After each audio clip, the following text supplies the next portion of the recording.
खुशामदीद दोस्तों। उम्मीद है आप सब लोग खैर खैरियत से होंगे। आज की वीडियो बहुत इम्पोर्टेंट है। मैंने कभी आप लोगों से नहीं कहा कि मेरी वीडियो को कंप्लीट देखें, लेकिन आज मैं ये कह रहा हूँ कि इस वीडियो को शुरू से आखिर तक देखें। कुछ चीज़ें हैं जो मैं एक दफ़ा फिर से रिपीट करना चाह रहा हूँ। कुछ नए यूज़र्स तो आते ही रहते हैं साथ-साथ, लेकिन जो पुराने यूज़र्स हैं उनके भी कुछ मिसकंसेप्शंस हैं वेव्स को लेके और टॉप या बॉटम को लेकर। इसलिए सबसे पहले हम बल्कि चार्ट ही चेंज कर लेते हैं। हम आ जाते हैं आईसी मार्केट्स के ऊपर और ये हम डेली चार्ट पे आ जाते हैं। आप लोगों को याद होगा कि जब मार्केट ने अपना टॉप किया था 3500 पे, तो हमने इसको इस तरह से लेबल किया था कि ये एक ट्रायंगल हो सकती है, और बाद में हमने इसको चेंज कर दिया था और ये वाली वेव सी को यहाँ ख़त्म कर दिया था और डी को यहाँ ख़त्म कर दिया था, ई को हम यहाँ ले गए थे।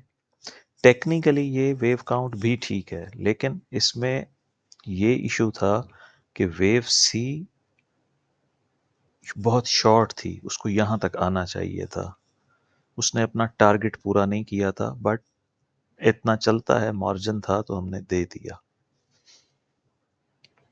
तो अब हमारे पास जो लेटेस्ट प्राइस एक्शन हुआ है, उसमें भी प्राइस ने नया हाई नहीं बनाया। अगर वेव डी से ऊपर एक हाई बन जाता तो हमें एटलीस्ट कंफर्मेशन मिल जाती कि हम वेव ई को यहाँ पर फिनिश करके नेक्स्ट 1-2 सेटअप बना के टुवर्ड्स 3700 टू 3900 यूं 1-2 और ये 3 में हम ऊपर निकल के जाते। अब मैं गोल्ड फ्यूचर का चार्ट देख रहा था, वो मैं आपके साथ शेयर करना चाहता हूँ। ये गोल्ड फ्यूचर का चार्ट है GC1 कॉमेक्स का। इसमें भी पैटर्न वही है। इसका टॉप था 3500 पे, 3508। 8-10 का फ़र्क होता है नॉर्मली गोल्ड फ्यूचर्स में और स्पॉट गोल्ड में। ये भी उसी तरह 3 वेव में नीचे आया है और फिर इसी तरह इसने ए बी सी डी ई बनाया है, like A B C D E. लेकिन इसके और उसके चार्ट में ये फ़र्क है स्पॉट और फ्यूचर में, कि फ्यूचर में आज मतलब फ्राइडे को नया हाई बना है, जो इस बात की इंडिकेशन है कि वेव ई यहाँ पर बॉटम हो गई है और यहाँ से अब ये 1-2 सेटअप बन के हम फर्दर ऊपर जाएंगे। अच्छा, ज़रूरी नहीं है कि स्पॉट का और फ्यूचर का चार्ट एक तरह परफॉर्म करे। इनका डिफरेंट वेव काउंट भी हो सकता है।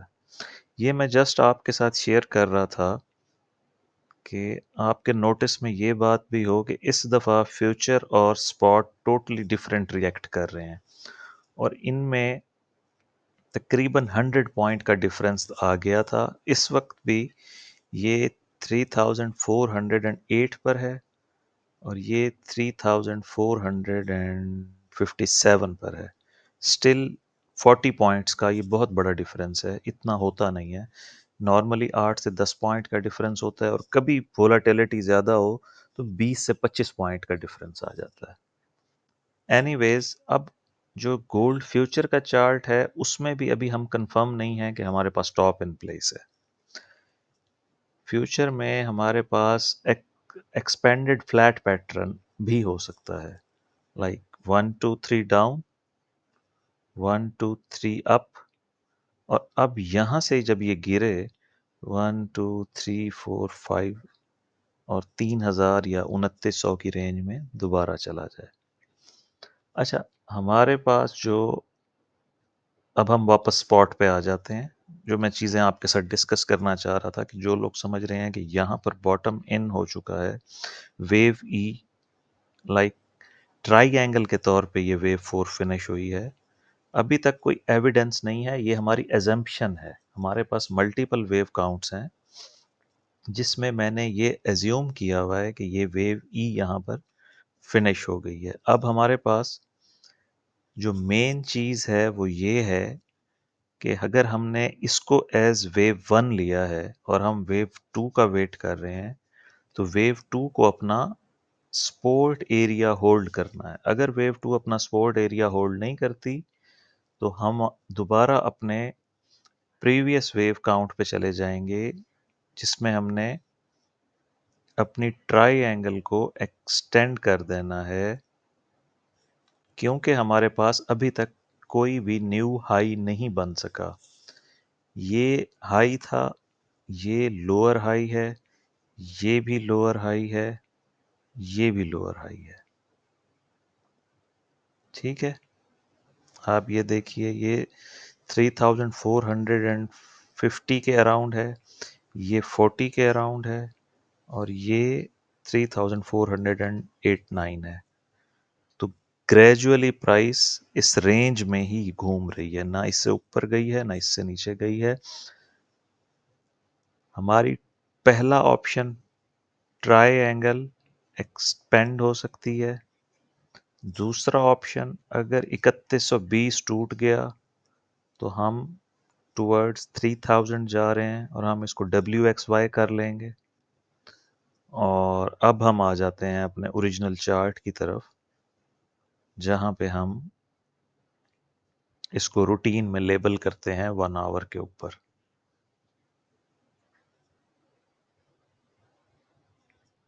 ठीक है जी, यहाँ पे हमारे पास क्या पोजीशन है, पहले हम अपना प्रीवियस वेव काउंट देख लें। इसको रीलेबल कर देते हैं, वेव 3 यहाँ पे आ गई, वेव 4 ये हो जाएगी, नहीं, वेव 3 यहाँ पे आ जाएगी, वेव 4 यहाँ पे आ जाएगी, वेव 5 इधर फिनिश हो गई, तो ये वेव 5, हाँ हो, ये नहीं, ये, और इस तरह हमारी वेव 1 कंप्लीट हो गई। मैंने सोचा था कि एक हाई और आ जाएगा, और ये हमारा बॉक्स भी था, वो नहीं आया। ट्रेंड लाइन भी टूट गई है, इसको भी हटा दें। फिर ये इनिशियल वेव काउंट की भी हमें ज़रूरत नहीं रही, हम अपने बड़े वेव काउंट की तरफ रहते हैं। तो दोस्तों, फिलहाल जो हमारा टारगेट वाइज, क्या इसने पूरा किया है वेव 5 ने? लेंथ लें अगर हम वेव 1 से 3 की, और इसको अगर हम ऐड करें शैलो वेव 4 में, तो आप देखिए कि जो 61.8 है मिनिमम रिक्वायरमेंट है वेव 5 की, वो कंप्लीट हो चुकी है। तो ये वैलिड वेव 1 है मेरे हिसाब से। और अब इसकी कंफर्मेशन कि हमारा वेव काउंट दुरुस्त है और ये 5 वेव्स की वेव 1 है, इसकी कंफर्मेशन अब आप इसको गौर से सुन लें। इंटरनल स्ट्रक्चर इस करेक्शन का कोई भी हो, इस प्राइस को हर हाल में वेव 2 को, 50% भी चाहती चला गया, 50% तो चाहिए था हमें। तो आप ये बात नोट फरमा लें कि ये जो हम वेव 2 ट्रैक कर रहे हैं, जो वाइट में सर्कल के अंदर है, ये वेव 2, इसकी लास्ट सपोर्ट बन रही है 3297। मैं इसको रीचेक कर लेता हूं।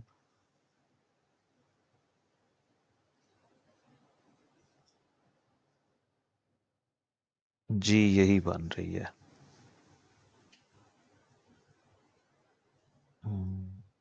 एक्यूरेट कर लेते हैं इसको। जब तक ये सपोर्ट एरिया मेंटेन है, आप याद रखें कि हमारा वेव 2 काउंट ठीक है और उसके बाद प्राइस यहाँ से जब वापस उठेगी और ये वाला हाई क्रॉस करेगी तो हम कंफर्म हो जाएंगे कि बस अब नो मोर डाउनवर्ड ट्रेंड। ठीक है जी, ये आपने याद रखना है। इस वक्त प्राइस ने 50% भी नहीं किया तो हम इसको एज वेव ए ले रहे हैं। अब वेव बी में ये ऊपर जाएगा और वेव सी में ये हो सकता है मैक्सिमम अपनी आखिरी जो सपोर्ट है उसको टेस्ट करे। ये टारगेट वाइज इसको जूम इन करते हैं। अब पिछला मैं सारा चीज़ें साइड पे कर रहा हूँ, अब हम सिर्फ इसी वेव को फोकस करके देखते हैं इसमें हमारे पास क्या ऑप्शन है। इसमें हमारे पास पहला ऑप्शन, ऑप्शन नंबर 1, हमारे पास हैं 1 2 3 4 5 5 वेव्स एज वेव ए। उसके बाद प्राइस ऊपर जाएगी 3 वेव्स में as an A B C, और ये रेड वाली वेव बी वेव, और वहां से फिर इसी तरह एक इम्पल्स आएगा जैसे ये इम्पल्स आया है।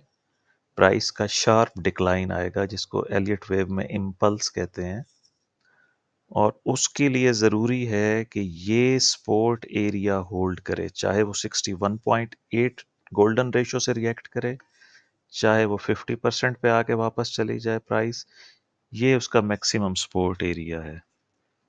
यहाँ से प्राइस रिवर्सल हमें हर हाल में चाहिए।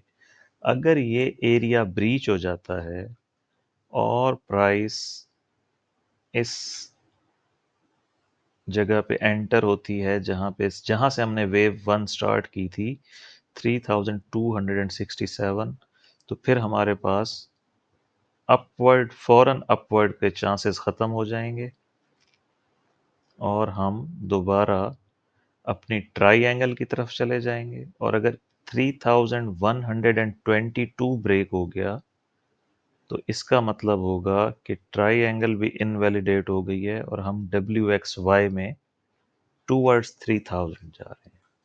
तो ये बहुत इंपॉर्टेंट है। आज मुझसे बहुत सारे लोगों ने ये सवाल किया है कि चूंकि 5 वेव हो गई हैं तो इसका मतलब है कि हम ऊपर जा रहे हैं। 5 वेव ज़रूर हो गई हैं, फर्स्ट सिग्नल हमारे पास आ गया है 5 वेव्स का। यहाँ पे होल्ड होना, वेव 2 का होल्ड होना इस सपोर्ट एरिया में बहुत ज़रूरी है। अगर ये एरिया ऑफ सपोर्ट ब्रेक हो जाता है तो फिर हमारा वेव काउंट भले दुरुस्त हो, हम उसको रीलेबल कर सकते हैं और डाउनवर्ड्स की तरफ जा सकते हैं। तो आपने इस बात को बिल्कुल जहन में रखना है। अच्छा, इसमें भी हमारे पास फर्दर डिफरेंट वेव काउंट्स हैं। ये जो मैंने आपको पहला ऑप्शन दिया था कि ये वेव ए है रेड में, ये वेव बी है, और अब हम सी में नीचे आएंगे। इसमें सिंपली ये भी हो सकता है कि ये वेव ए थी, ये बी है, और ये वेव सी है, और ये जो वेव 2 है जिसका हम यहाँ पे वेट कर रहे हैं वो यहीं कहीं फिनिश हो जाए 50% के आसपास। ये हमारे पास इसका सेकंड ऑप्शन है। चूंकि हमारे पास अभी कोई एविडेंस नहीं है, मैं इसलिए ये सारे पॉसिबल वेव काउंट्स आपके साथ शेयर कर रहा हूँ कि आपने जल्दबाजी में ना कोई ट्रेड लेनी है ना कोई डिसीजन लेना है जब तक हमारे पास कंफर्मेशन ना आ जाए।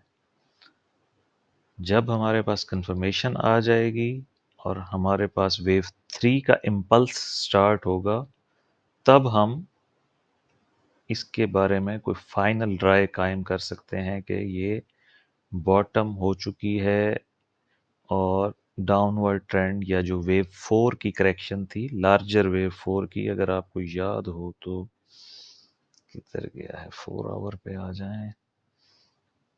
ये जो 3500 पे हमने ऑल टाइम हाई बनाया था, इसको मैंने एज ए वेव 3 लिया हुआ है, लार्जर डिग्री की वेव 3, और ये डायगोनल काउंट में ABC में लिया हुआ है।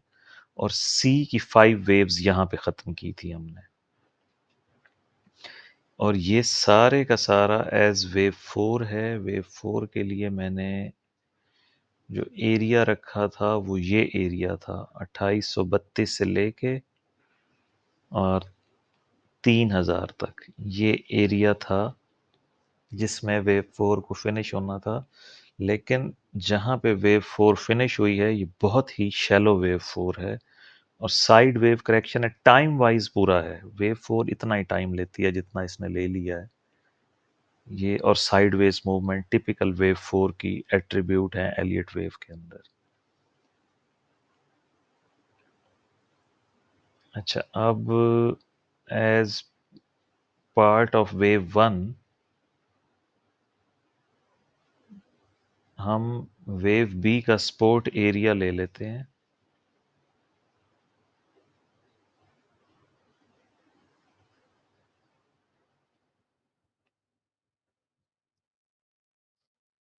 वेव बी के लिए ये जो रेड वाली वेव बी है इसका एरिया भी हम रेड ही कर देते हैं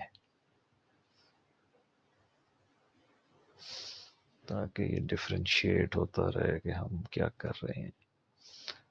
ये वेव बी का रेजिस्टेंस एरिया है और ये वेव 2 का सपोर्ट एरिया है। इसको वाइट कर देते हैं ताकि ये हमारे वेव काउंट इजीली समझ में आ सके। ठीक है दोस्तों, अब हम कल बहुत इम्पोर्टेंट डे है वोलेटिलिटी के हवाले से। कल इन्फ्लेशन रेट आएगा ईयर का और मंथ का, और साथ ही कोर इन्फ्लेशन भी मंथ की और ईयर की आ रही है। 2.9 और 3 कोर इन्फ्लेशन सालाना बढ़ गई है, फोरकास्ट है, पता नहीं एक्चुअल डेटा क्या आता है। और मंथली कम हुई है। इसी तरह कोर इन्फ्लेशन भी मंथली बढ़ी है और एनुअली भी बढ़ी है, ईयरली। तो इसका क्या इम्पैक्ट आएगा ये कल का रिजल्ट बताएगा, जो भी डेटा कल आएगा। और इसकी टाइमिंग क्या है, टाइमिंग मैं देखना भूल गया। 5:30 PST, पाकिस्तान स्टैंडर्ड टाइम। तो इस टाइम वोलेटिलिटी होगी और हो सकता है मार्केट एक दफ़ा ऊपर जाए और वेव बी को अचानक कंप्लीट करके फिर अचानक गिरा दें वेव सी में, या यहीं से इसको गिरा के फिर उठा लें। इस तरह की वोलेटिलिटी देखने में आएगी। जो मेन चीज़ है वो आपने यही याद रखनी है कि ये हमारी वेव 2 की सपोर्ट है। जब तक प्राइस इससे ऊपर रहेगी हमारा सारा फोकस अपसाइड पे रहेगा। और वेव 2 ज़रूरी नहीं है जिस तरह से मैंने लेबल किया है इसी तरह से, किधर गया, इसी तरह से ही परफॉर्म करे एज ए बी सी। हो सकता है एक और पॉसिबिलिटी मैं आपको ऑलरेडी शेयर कर चुका हूँ कि हो सकता है वेव 2 बस इतनी ही हो और उसके बाद जो वेव 3 आए वो इंतहाई लीथल होगी, वो पकड़ने में नहीं आएगी अगर वो यहाँ पे ख़त्म हो गई तो ये इन बातों का आपने ख्याल रखना है। कल का दिन बहुत इम्पोर्टेंट है, उसी हिसाब से हम फिर कल वीडियो बनाएंगे। आज भी मुझे लेट हो गई है, कल भी शायद मैं अवेलेबल ना हूँ और रात को इसी टाइम 11-12 बजे वीडियो बनाऊँ। तो मिलते हैं फिर कल की वीडियो में।